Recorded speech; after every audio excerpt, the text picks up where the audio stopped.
So this is going to be a very hard video to do because I have many different feelings about Hellblade 2. This was one of my most anticipated games of 2024. Certainly one of the most anticipated games coming from Microsoft and Xbox. If you own an Xbox, that was the game you were looking forward to because that was the game that they debuted when they announced the Xbox Series X and Series S. And since that announcement, since that debut trailer of the Xbox Series X, year after year, we've been waiting for the release of Hellblade 2. Well, now that it's finally out, I had a chance to play it on Game Pass, and I want to give you my thoughts on the game overall. So I played about 2 hours of it yesterday, and I'm not going to lie to you, I'm not going to sugarcoat it. I actually dreaded those 2 hours. It was actually really awful. Visually, the game looks phenomenal. The game is the best looking game I have ever seen in my life. There are some people out there going, oh, you say that Hellblade 2 is the best looking game. It is a pure next gen game. And they show a picture of Joel from The Last of Us Part 1 remake. And they're like, look, the visuals are the same. Look, you're showing me a CGI cinematic cutscene and you're trying to compare it to Hellblade 2. No, Hellblade 2, that's not a cutscene. That is pure gameplay. This game looks phenomenal. Like, you could have this thing on and people in your house will probably think that you're just watching a movie. But that's not necessarily a good thing, though. I don't know about you. When I play a video game, I want to play a video game. I don't want to play an interactive movie. And unfortunately, this is a trend that we see in modern gaming where every game kind of feels like this giant cinematic movie that you can play. God of War, Ragnarok, Horizon. Yes, those games have more gameplay in it than Hellblade 2 does for sure. I mean, Hellblade 2, ooh, that first hour, it was rough. The first 30 minutes alone, I just spent holding up on my left thumbstick. That's all I did for 30 minutes, just hold up on my left thumbstick. And then it took another 30 minutes just to know that I can open doors because there is no prompts in the game.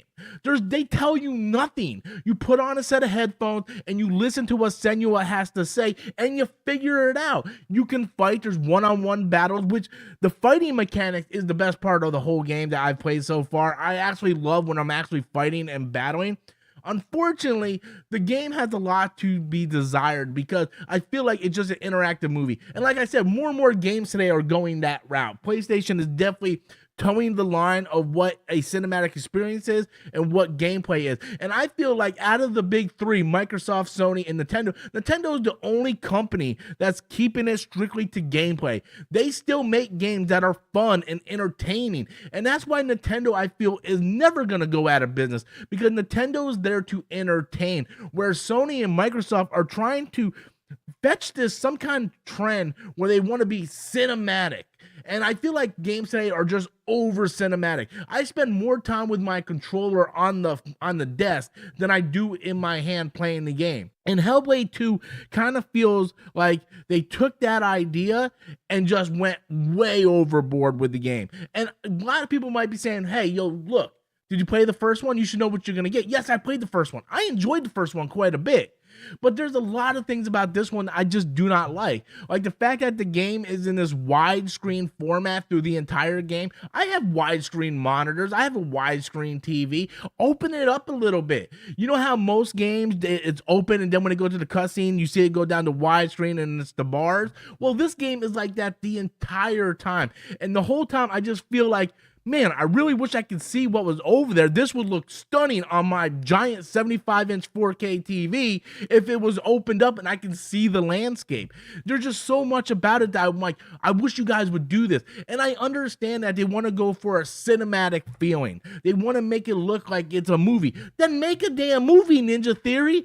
Make a movie. If that's what you want. Same thing with Hideo Kojima. If you want to make a movie, go make a damn movie. This is a video game. A game that you spent, what, 5, 6, maybe 7 years, the rumor is, developing this game. It's like, It's all cinematics and very little gameplay. You walk around, you hold the left thumbstick more than anything in this game. And every once in a while, you press A, you focus, and sometimes you get to an attack. When the attacking happens, that's awesome. But that's that's like a unicorn. It's very, very far and in between. And I just left this first 2 hours of the game very disappointed. I was like, man, this is what we spent 5, 6, somewhat 7 years making. This could have been Microsoft's answer to God of War. This is the same development team that made one of my favorite PS3 exclusive, Heavenly Sword. Why can't we get some more of that? And like I said, I understand Ninja Theory wants to be very creative, right? Like they want to do like this like indie darling award-winning game and all. And I understand the artistic side of it. But at the end of the day, Seamus Blackley said it best when he said video games need to entertain. They need to be fun.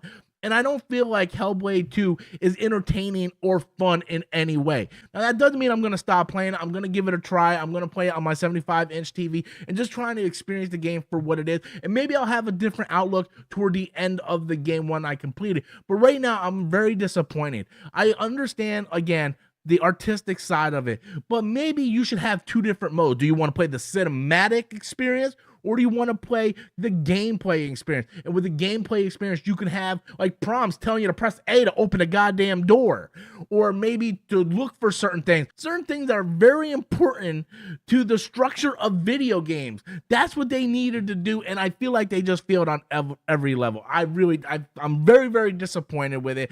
Again, this could have been their answer to God of War for the Xbox platform. They could have opened this up, had a very cinematic experience. Yes, still make it something like Heavenly Sword, not right out copying God of War, but give it that type of flavor. And the fact that this game is so short, it's $50 to be basically a camera. That's what you're doing. You're basically a third person camera guy, and you're following Senua, and you're just kind of moving the camera around and pressing up, and every once in a while you'll have something to do if you're lucky. You're mostly just sitting back drinking a cup of tea and hoping for the best. But I feel very disappointed. I'm really, really frustrated that we waited this long and this is what we got when they could have done so much more. And for the people to say, Rob, you don't understand their vision, it's fine for gaming companies to have their vision, but when you've been promoting something since 2020, 2021, you need to deliver on some aspect of the game, and you have to make the game fun. It needs to entertain. That's what Seamus said. And he's 100% right, and that's why Nintendo will never die, because Nintendo is still putting out fantastic, entertaining games, where Sony and Microsoft are chasing this trend to be something more. And at some point, the bubble's gonna break. We can't keep spending these inflated budgets on these interactive movies when we need to entertain, and that is the problem with modern gaming today. Anyway, that is my thoughts on Senua Saga Hellblade 2. Not my full official review, but my experience playing the first 2 to 3 hours. Very disappointed. I want to know what you guys think. Be sure to leave your comments in the comment box below. And until next time, as always, I am Robert Storms, and that is my opinion.